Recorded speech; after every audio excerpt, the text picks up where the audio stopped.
We are ready for the jetting. We got some of the backfill in, as you can see, and the box is still exposed. It's pretty level. It's about an eighth off both directions, so it's not bad. And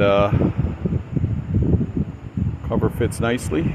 So once we get the jetting done, hopefully that'll take care of our septic filling up, this septic filling up so much and not draining out.